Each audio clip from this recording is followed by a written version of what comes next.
Hola, ¿qué tal a todos? Bienvenidos a un nuevo capítulo de la serie de profecías bíblicas. El día de hoy vamos a leer el capítulo 10 del libro de Daniel. Así que sin nada más que decir, vamos a comenzar con el versículo 1. En el tercer año de Ciro, rey de Persia, fue revelada palabra a Daniel, cuyo nombre era Belsasar. La palabra era verdadera y el conflicto grande. Él prestó atención y entendió la visión. Estamos en el tercer año de Ciro. Esto sería el año 536 o el 535 a.C. Para este tiempo, Daniel ya tenía aproximadamente unos 88 años de edad. Sin embargo, podemos ver cómo no ha disminuido su capacidad espiritual por sobre todas las cosas y su capacidad intelectual tampoco. Lo que nos puede llamar la atención es que Daniel utiliza el mismo nombre que había recibido de Nabucodonosor tanto tiempo atrás. Utiliza el nombre de Belsasar. Pero bueno, esto es simplemente porque ya había sido llamado muchísimas veces por ese nombre en la corte babilónica. Entonces ya la gran mayoría lo identificaba con ese nombre. Después, al final del versículo se nos menciona que hay un conflicto grande, pero hay una diferencia entre esta visión que recibe Daniel ahora y las visiones anteriores. ¿Por qué? Porque en Daniel 7 se menciona que Daniel había quedado espantado después de la visión. Y en Daniel 8, después de que él recibe la visión, se nos dice que llegó hasta el punto de quedar postrado en su cama a causa de esta visión. Y ahora esta visión de acá ya la vamos a ver un poquito más adelante, pero aquí se nos presenta un cuadro mucho más detallado de traición. Y a este conflicto lo podemos ver ahí claramente. Pero Daniel, a diferencia de antes, es como que la recibe a la visión con mucha más serenidad. Y esto es porque la visión que hemos estudiado en el video anterior, la visión del capítulo 9, cumplió con su objetivo. Daniel ha entendido que pese a que habían sido muchísimos años de dificultades, Dios nunca perdió el control. Pese a toda la angustia que Daniel había atravesado a lo largo de su vida, y pese a estos mensajes tan fuertes que el profeta había recibido, Daniel entendió que en todo momento Dios tenía el control de la historia. Y pese a que el futuro se veía un tanto oscuro, llegado el momento determinado, Dios iba a enviar a su Hijo, cumpliendo así con su propósito de poner fin a la transgresión y terminar con el pecado de una vez por todas. Versículos 2 y 3. En aquellos días yo, Daniel, estuve triste durante 3 semanas. No comí alimento delicado, ni entró carne ni vino a mi boca, ni me ungí hasta que se cumplieron 3 semanas enteras. No se nos dice la razón por la que Daniel había estado tan afligido, pero sí nosotros podemos analizar un poquito el contexto histórico en el que Daniel recibe esta visión. Resulta que durante este tiempo hubo un pequeño grupo de judíos que regresó a Palestina para iniciar la obra de reconstruir el templo. Si bien esto podría ser algo bueno, se generó una situación ahí bastante preocupante. Algo que podemos leer en Esdras capítulo 3, versículos 2 y 13. Muchos levitas y jefes de familia ancianos que habían visto la primera casa, al ver el cimiento de esta casa, lloraban en alta voz, mientras muchos otros daban grandes gritos de alegría. Y no se podían distinguir los gritos de alegría del llanto del pueblo, porque el pueblo aclamaba con tanto júbilo que se oía desde lejos. Además, el hecho de que los judíos estén ahí reconstruyendo el templo enojó muchísimo a los samaritanos. Y ellos pronto reaccionaron lanzando una campaña de hostigamiento y hasta de terrorismo. Entonces, ante toda esta situación, a Daniel le parece urgente interceder ante el cielo. Versículos 4 al 6. El día 24 del primer mes estaba yo a la orilla del gran río Hiddekel.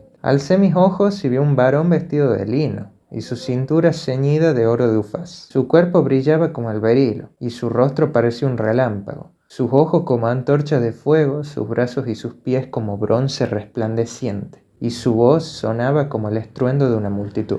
Entonces, como respuesta a la oración de Daniel, ahora aquí aparece un ser sobrenatural. ¿Y quién era este ser? La respuesta es muy clara si comparamos estos versículos con lo que encontramos en el primer capítulo de Apocalipsis. Leamos los versículos 13 al 15. Y entre los 7 candelabros vi a uno semejante al Hijo del Hombre, vestido de una ropa que llegaba hasta los pies, tenía el pecho ceñido con una cinta de oro. Su cabeza y sus cabellos eran blancos como blanca lana, como nieve. Sus ojos eran como llamas de fuego. Sus pies eran semejantes al bronce bruñido, acrisolado en un horno, y su voz era como estruendo de muchas aguas. Entonces notemos nosotros la similitud que existe ahí entre ambas descripciones. ¿Y de quién estamos hablando acá? Estamos hablando de Jesucristo. El mismo que se le apareció a Juan allá en Patmos es quien visitó aquí a Daniel. Versículos 7 y 8. Solo yo, Daniel, vi aquella visión. No la vieron los hombres que estaban conmigo, sino que cayó sobre ellos un gran temor, y huyeron y se escondieron. Quedé pues yo solo y vi esta gran visión. Quedé sin fuerza y desfallecí, sin retener vigor alguno. Esto es algo muy curioso y esta es una reacción que tienen muchas personas cuando escuchan las verdades de la Biblia.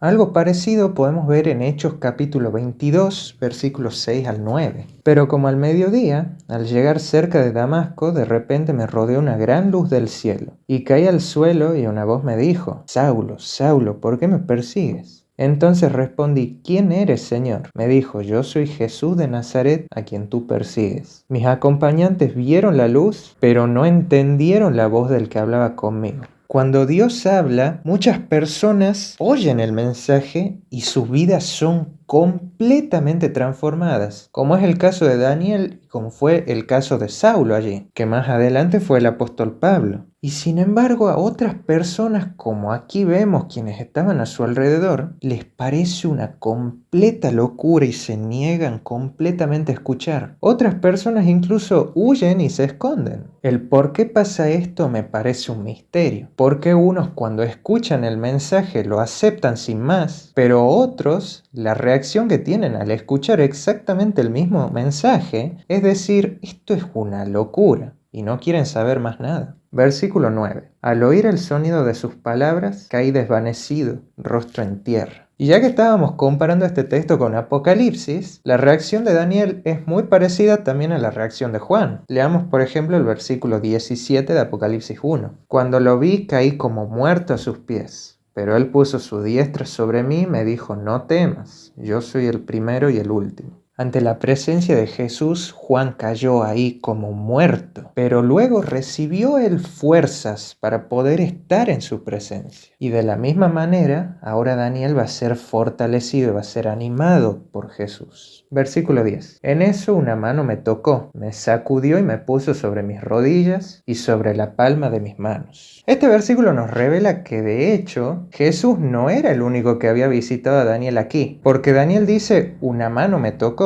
y esta mano no era la de Jesús. En el versículo siguiente se nos revela quién era esta persona que estaba aquí, y Gabriel me dijo: Daniel, varón muy amado, atiende las palabras que te hablaré. Levántate sobre tus pies, porque he sido enviado a ti. Cuando me dijo esto, me puse en pie temblando. Y él siguió diciendo: Daniel, no temas. Desde el primer día que aplicaste tu corazón a entender y a humillarte ante tu Dios, fueron oídas tus palabras, y a causa de ellas yo he venido. Hay muchas veces en la Biblia en las que un ángel o Dios le dice a una persona que no tema. Y esto nos demuestra ahí un cariño de parte de Dios que es increíble, porque Dios no se preocupa únicamente en orientarnos, en informarnos acerca de las cosas, sino que Dios también tiene en cuenta nuestro estado emocional. Él se preocupa por darnos ánimo, por darnos consuelo. Si bien Daniel había quedado aquí indefenso, tembloroso, el ángel le asegura que el cielo lo estaba contemplando con todo el afecto y estaba completamente deseoso de responder a su oración. Versículo 13. Pero el príncipe del reino de Persia se puso contra mí 21 días. Entonces Miguel, uno de los principales príncipes, vino en mi ayuda, y yo quedé allí con los reyes de Persia. Se nos dice que habían pasado 21 días, y durante todo ese tiempo Daniel había estado orando. Y durante ese tiempo, aparentemente es como que Daniel no recibía ahí una respuesta. Esto hace un fuerte contraste ahí con un detalle que habíamos estudiado cuando vimos la oración de Daniel en el capítulo 9. Ahí vemos que la respuesta a la oración de Daniel había sido inmediata. Pero la lección que podemos aprender aquí es que a través de una larguísima vida de oración, Daniel aprendió a confiar en Dios. Y aunque la respuesta estaba tardando en llegar, su fe no flaqueó. Él siguió confiando, siguió orando y siguió esperando. Esta es la oración perseverante. Este es el tipo de oración que Cristo les enseñó a sus discípulos. Nosotros podemos, de hecho, enumerar algunas razones por las cuales Dios no nos contesta. Por ejemplo, lo que podemos encontrar en Santiago capítulo 4, versículo 3. Pedís y no recibís, porque pedís mal, para gastar en vuestros deleites. Entonces, ¿por qué muchas veces Dios no contesta mi oración? Porque pedimos sin fe. ¿Qué significa esto? Que pedimos sin confiar en Dios. Cuando nosotros no tenemos una relación de confianza en Dios, vamos a orar únicamente por cosas que nosotros queremos. En otras palabras, no hay ningún motivo puro. Estamos hablándole a Dios con un corazón egoísta. Otra razón es lo que encontramos en 2 Corintios 12, versículos 7 al 9.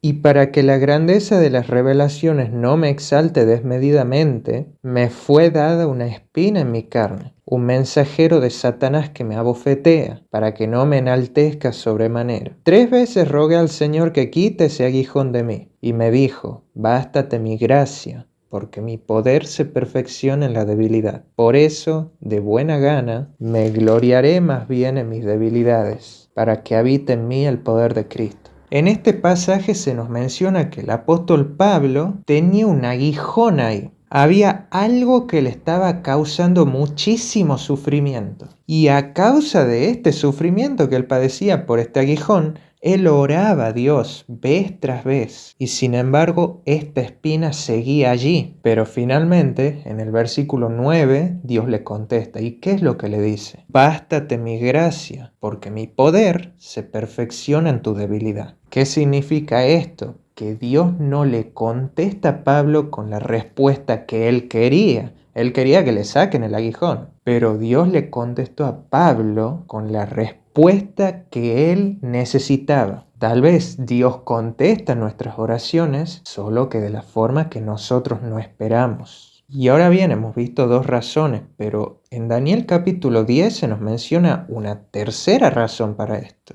Y es que, como habíamos dicho en el versículo 12, en el mismo momento que Daniel había orado, la respuesta ya estaba en camino. Dios estaba dispuesto a contestarle a Daniel. Pero entonces, ¿qué es lo que pasó? ¿Por qué es que esta respuesta tardó 21 días en llegar? Porque por más que a Dios le pese, Dios debe respetar el libre albedrío de las personas. El ruego que Daniel le hace a Dios no solo requería que Dios haga algo, sino que también requería una respuesta del rey Ciro también. Pero Dios respetaba el libre albedrío del rey. Esto significa que Dios no iba a torcer la mano del rey, ni siquiera aún para contestarle la oración a Daniel. Y para muchos esto es un tremendo dilema teológico. Yo puedo pensar, bueno, pero ¿qué no acaso Dios es completamente soberano? Entonces, ¿cómo es que un ser humano puede actuar libremente? ¿Puede acaso la voluntad de un hombre oponerse a la voluntad de Dios? Y por extraño que esto parezca, esto sí es posible. Busquemos Mateo capítulo 23, versículo 37.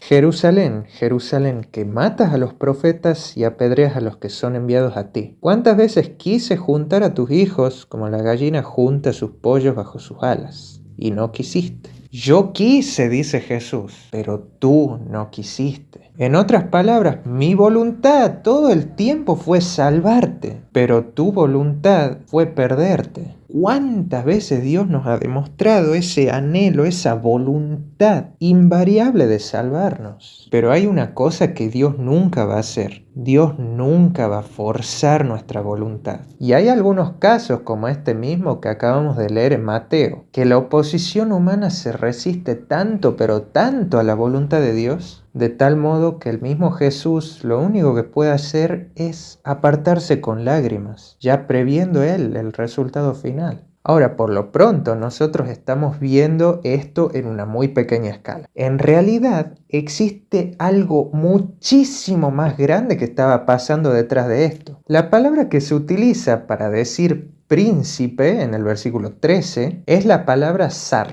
Y bien, la palabra príncipe o zar aparece muchísimas veces en la Biblia, pero nunca se utiliza esta palabra para hablar sobre un rey. ¿Qué es lo que significa esto? Cuando se nos habla del príncipe del reino de Persia, de quien se nos está queriendo hablar en este texto, es de la contraparte de Gabriel. En otras palabras, estamos hablando de Satanás, quien es llamado muchísimas veces el príncipe de este mundo. Fue Satanás quien se metió aquí. Fue él quien interfirió, oponiéndose a la obra de Gabriel consigo. Entonces, de esta manera, por un pequeño instante se nos descorre el velo y nosotros podemos ver qué es lo que está pasando en este mundo invisible. ¿A qué me refiero con esto? Veamos lo que dice Efesios 6:12. Porque no tenemos lucha contra sangre y carne, sino contra principados, contra potestades, contra dominadores de este mundo de tinieblas, contra malos espíritus de los aires. Lo cierto es que existen fuerzas invisibles que constantemente están luchando,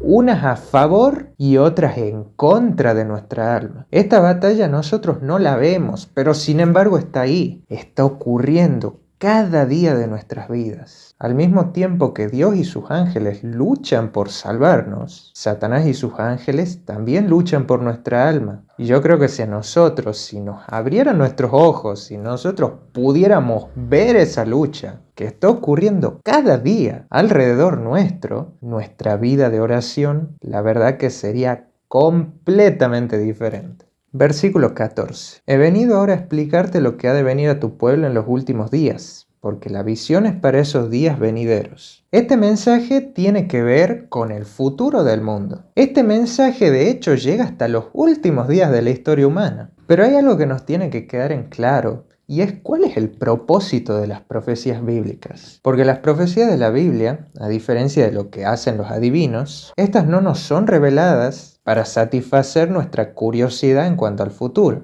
sino que Dios tiene propósitos muy específicos en las profecías. Las profecías son para fortalecer nuestra fe, son también para animarnos, para que nosotros no tengamos temor. Por lo mismo que hemos mencionado al inicio de este video, que era lo que Daniel había aprendido, que aunque las circunstancias parezcan sombrías, Dios está al control de todo. Y también la profecía nos ayuda a nosotros a estar preparados también para los eventos futuros. Y esta profecía no le ha sido dada específicamente a Daniel, sino que esta profecía nos sirve todavía más a nosotros. Porque a través de esta profecía nosotros vamos a saber qué es lo que le va a ocurrir a este pueblo escogido al final de los días. Versículos 15 al 17. Mientras me decía estas palabras, yo estaba enmudecido, con mis ojos en tierra. Pero como una semejanza de hombre tocó mis labios. Entonces abrí mi boca y hablé. Dije al que estaba ante mí: Señor mío, esta visión me ha llenado de angustia y me ha dejado sin fuerza. ¿Cómo pues podrá el siervo de mi Señor hablar contigo? Porque al instante me faltó la fuerza y quedé sin aliento. Bueno, nuevamente Daniel queda completamente afectado por esta visión que había tenido, hasta el punto que él se queda sin aliento. Entonces ahora este ser toca sus labios y Daniel nuevamente puede hablar, pero él todavía está angustiado y se le van las fuerzas. Versículos 18 y 19. Aquella semejanza de hombre me tocó otra vez y me fortaleció, y me dijo: muy amado, no temas, la paz sea contigo, ten buen ánimo y aliéntate. Y cuando me hablaba cobré vigor y dije: hable mi Señor porque me ha fortalecido. No ha sido tanto el mensaje de la visión lo que había afectado tanto al profeta, sino que ha sido la presencia de Dios. Pero ahora Daniel recibe fuerzas para poder soportar esta fuerte impresión. Y leamos los dos últimos versículos. Entonces dijo: ¿sabes por qué he venido a ti? Pronto tengo que volver a combatir al príncipe de los persas, y cuando yo me vaya, vendrá el príncipe de Grecia. Primero te diré lo que está escrito en el libro de la verdad. Ninguno me ayuda contra ellos, sino Miguel vuestro príncipe. Ahora Miguel, es decir Jesús, se despide para continuar con esta batalla. de convencer a Ciro para que ayude a los escogidos de Dios. Pero Gabriel se queda y a partir del siguiente capítulo vamos a ver cuál era esta visión. Lo que nos asombra pensar aquí es que las oraciones de Daniel han conmovido tanto al cielo, al grado de que el mismo Gabriel y el mismo Miguel interrumpen ahí su trabajo vital contra el príncipe de Persia para responderle a Daniel. Y ahora Gabriel le va a explicar a Daniel más detalladamente todos estos asuntos que tanto le preocupan y por los cuales él había estado orando con tanto fervor y con tanta insistencia. Entonces es así como nosotros terminamos el capítulo 10 del libro de Daniel. Con esto ya nos quedan únicamente 2 capítulos y 3 videos para terminar con el libro de Daniel. Así que estén atentos porque para la próxima vamos a estudiar el capítulo 11 del libro de Daniel. Por lo pronto espero que este video les haya gustado y ya saben, cualquier duda me la pueden dejar en los comentarios. Nos vemos en el siguiente video.